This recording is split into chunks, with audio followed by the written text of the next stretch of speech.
عزيزي المشاهد، ازاي حضرتك؟ وحشتك انا عارف، ولكن احنا نزلنا فيديو اول امبارح وقلنا ان خلاص العودة وشيكة، وكنا قد كلامنا ورجعنا اهو. بص يا بيه، خليني اقول لك بقى ان احنا كل يوم ويوم لا هننزل فيديو. يعني لو الشهر 30 يوم احنا هننزل 15 فيديو مبدئيا كده. طب افرض الفيديو ده جاب لايكات كتير بقى والناس لسه عايزه تشوف فيديوهات وبتاع ولسه ما زهقتش مني، يبقى كل يوم فيديو، كل يوم فيديو، ما فيش نقاش. المهم، خليني اقول لحضرتك وصباح الخير او مساء الخير على حسب الوقت اللي بتشوف فيه الكارثه دي يا فندم. هي كارثه بكل المقاييس وشتاها. اتمنى ان حضرتك تظرف لايك على الفيديو ده. عايزين نوصل الفيديو ده لاكتر من 3000 لايك. بقينا بنقول 3000 لايك بس.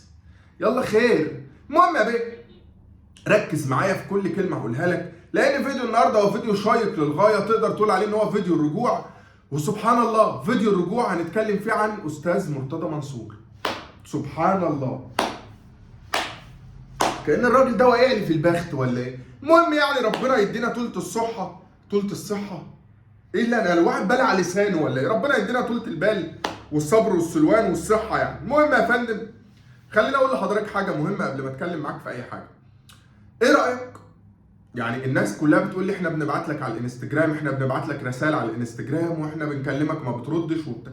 ولكن انا يعني الناس اللي موجوده عندي على الانستجرام هتعرف ان انا عندي اكتر من 50,000 بني ادم على الانستجرام. فكل يوم رسائل، وكل يوم رسائل جديده وكتيره، فوالله العظيم بيبقى غصب عني ان انا ارد، والله العظيم غصب عني.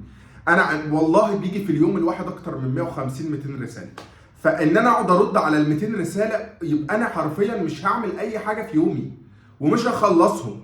يعني انا تخيل ان انا قعدت رديت على 200 رساله. طب انا ازاي؟ طب اعملها ازاي؟ والله العظيم صعب صعب صعب، ده اذا كانوا 200 رساله مش اكتر. تمام؟ ف يعني عندي اقتراح، صديقي قاله لي كده، قال لي طب ما تعمل جروب تليجرام واتكلم مع الناس اللي بتحبك وابعت لهم الفيديوهات اول ما تنزل علشان يتفرجوا عليها اول ما تنزل والكلام ده. فمش عارف بصراحه، يعني انا ما عنديش تليجرام، ولكن قلت اسال الناس لو الناس عندها تليجرام وعايزانا اعمل جروب على التليجرام ونبدا نبعت عليه الفيديوهات اول ما تنزل ونتكلم مع بعض ونتناقش مع بعض، واي حد عنده سؤال عايز يساله لي هناك الكلام ده. لو حابين كده اكتبوا لي في الكومنتات، ابعت لينك التليجرام يا جرح. تمام؟ وانا هعمل الجروب وابعت لكل حد هيكتب كومنت يقول لي ابعت لينك التليجرام يا جرح، هبعت له اللينك يدخل على التليجرام على طول. واول ما انزل فيديو جديد هقوم جاي باعت اللينك على الجروب هناك وندلع النون بقى. المهم عزيزي المشاهد، ركز معايا في كل كلمه هقولها لك علشان فيديو النهارده شيق للغايه. امبارح قابلت انا كابتن حسام غالي، كنت هموت طبعا واتصور معاه كده، ولكن الراجل كان قاعد مع اصحابه وكده، فما حبيتش ان انا ارخم عليه وبتاع واتكلم معاه وكده، فسبته قاعد براحته. مع ان يعني في ناس كتير راحت اتصورت معاه وبتاع، بس انا ما بتكسف انا قوي الموضوع ده. فالنبي اللي يعرف حسام غالي منشره في الكومنتات ويقول له ابو الجروح نفسه يتصور معاك، قولوا له هو كان قاعد جنبك في مش هنقول المكان عشان الناس ما تروحش ولكن يلا. المهم كان قاعد كده وانا الترابيزه اللي جنبه، حسام غالي قاعد هنا وانا امور قوي على الحقيقه حسام غالي ده. المهم يعني عزيزي المشاهد، هنتكلم النهارده عن رجوع العلاقات بين النادي الزمالك والنادي الاهلي. انا عارف ان انا طولت عليك واتكلمت في كلام كتير يعني ملوش لازمه، ولكن كل حاجه ليها لازمه. يعني كفايه ان انا وحشتك، استحملني بقى كتير قوي ما رغيتش. المهم عزيزي المشاهد، عزيزي المستمع، رجعت العلاقات بين النادي الاهلي ونادي الزمالك بزياره الكابتن محمود الخطيب لنادي الزمالك. طيب، ودي الحاجه اللي انا كنت بتكلم عنها وطلع ميتيني في ان انا عمال اقول وان انا عمال انتقد وان انا عمال اعمل وان انا عمال اسوي وان انا عمال اقول لكم يا جماعه ما ينفعش، ويا جماعه نفسي العلاقات ترجع، ونفسي نبقى زي النادي الاهلي، ونفسي نرجع تاني كويسين، ونفسي العلاقات تبقى كويسه. ما ينفعش ان يبقى رئيس نادي الزمالك بيطلع يشتم رئيس النادي الاهلي، وكل الكلام وكل الحاجات اللي بينا قضايا، وكل اللي بينا شتايم، وكل اللي بينا كوارث، كل الكلام اللي كنت بقوله وكانت الناس بتنتقدني عنه، وكانت تقول لي انت عيل متزملك يالا، ولا انت عيل متزملك، انت عيل. والاستاذ مرتضى منصور يطلع صورتي في قناه نادي الزمالك ويقعد يشتمني بالساعتين والثلاثه، عادي عادي. مع ان انا كنت بطالب بده، مع ان انا كنت بتشتم عشان انا كنت بقول لازم العلاقات ترجع. مع ان انا الناس ما كنتش عاجبها كلامي، والزملكاويه ما كانش عاجبهم كلامي، علشان انا كنت بقول لازم العلاقات ما بيننا وبين النادي الاهلي ترجع، لازم الدنيا بيننا تبقى كويسه وهاديه، ما ينفعش نشتم بعض، ما ينفعش نقعد يبقى بيننا كل اللي بيننا محاكم وكل اللي بيننا قواضي. كانت الناس تقعد تقول لي انت متزملك وانت وانت وانت وانت وانت.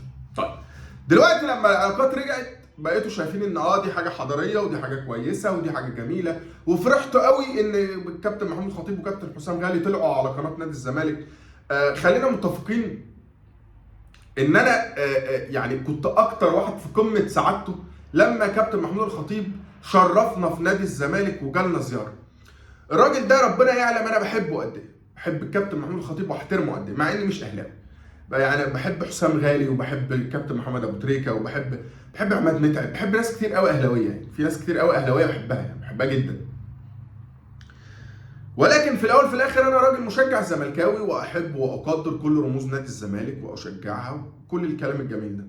فانا ما كانش مطالبي كتير، انا كانت مطالبي كانت سهله جدا انها تتحقق، والدليل انها اتحققت دلوقتي. ولكن خلينا نتكلم عن رد فعل الاستاذ مرتضى منصور بعد زياره الكابتن محمود الخطيب الكريمه لنادي الزمالك. كلنا شفنا الاستاذ مرتضى منصور وهو الناس بتعمل معاه لقاءات في المحكمه، وهو طالع بيتكلم عن زياره الكابتن محمود الخطيب، وهو طالع بيتكلم عن حسين لبيب، وهو طالع بيقول قد ايه حسين لبيب بوظ النادي وقد ايه.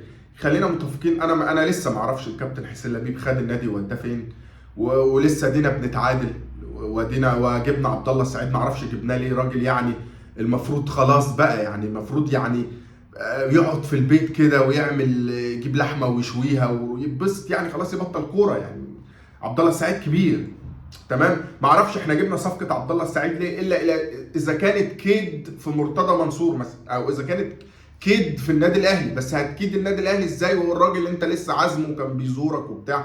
فاعتقد ان هي بعيده عن كل البعد ان هو بيكيدوا النادي الاهلي. يعني ممكن يكونوا بيكيدوا مرتضى منصور. ادي عبد الله السعيد اللي انت ما عرفتش تجيبه احنا جبناه، مع ان ممكن ما نكونش محتاجينه ومعناش دولارات كفايه يعني ان احنا نوزعها تمام. ولكن جابوا عبد الله السعيد، وصفقه انا يعني من كل قلبي بقول لكم انها صفقه فاشله على نادي الزمالك. يعني مش هتضر، يعني مش هنشوف منها اي نفع في نادي الزمالك. انسى. الراجل مسن، يعني راجل كبره تمام. ولكن انا ما افهمش برضه لحد دلوقتي الكابتن حسين لبيب مودي نادي الزمالك على فين. ولكن انت دلوقتي طالع تقول ان حسين لبيب بوظ نادي الزمالك، وان حسين لبيب عمل في نادي الزمالك، وان حسين لبيب لا، ما هو حتى لو مبوظ في نادي الزمالك فهو يعني مش زي ما حضرتك كنت مبوظ.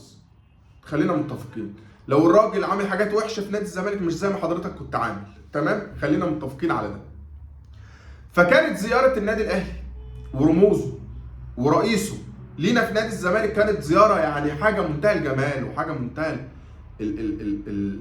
الشرف كده لينا في نادي الزمالك. نطلع الاستاذ مرتضى منصور ينتقدها ويطلع يقول ان ده ما ينفعش، ويطلع يقول ان مش عارف ايه و لسه مش قادر ينسى الخطيب، لسه مش قادر ينساه حتى هو مش رئيس نادي الزمالك. فكده بقى المشكله تقريبا شخصيه بين الكابتن محمود الخطيب وبين الاستاذ مرتضى منصور. ولكن استبعد كل البعد الشخصنه من الكابتن محمود الخطيب. الراجل يعني من قيمه وقامه وحاجه كبيره وما بيشخصنش حاجه، وراجل جميل يعني. المهم، عشان نجد عزيزي المشاهد ان بعد انتقاد الاستاذ مرتضى منصور، وبعد ما قال لك ان هو هيمشي حسين لبيب من نادي الزمالك، لان الاستاذ مرتضى منصور طلع في اللقاءات اللي كان طالع فيها دي وقال لك حسين لبيب ومجلس ادارته مش هيكونوا موجودين قريب في نادي الزمالك وانا همشيهم، وحتى بعد ما همشيهم مش هرجع نادي الزمالك عشان انا ما بقتش عايز ابقى موجود هناك. طب ما سيبنا في حالنا، اللي يزورنا واللي نروح له واللي يجي لنا واللي يتغدى معاه نتغدى معاه. سيبنا احنا كجماهير نادي الزمالك مبسوطين جدا بزياره الكابتن محمود الخطيب لينا، حاجه شرف. انت ممكن ايه في الدنيا يكون احلى من الكابتن محمود الخطيب يقعد معاك نص ساعه؟ يعني مش فاهم بصراحه. ولكن عزيزي المشاهد، ده اللي انا كنت بطالب بيه، ودي العلاقات اللي انا كنت عايزها ترجع، ومبسوط قوي انها رجعت، واتمنى انها تكمل على خير. ولكن نرجع بقى لحاجه مهمه قوي عايزين نتكلم عنها.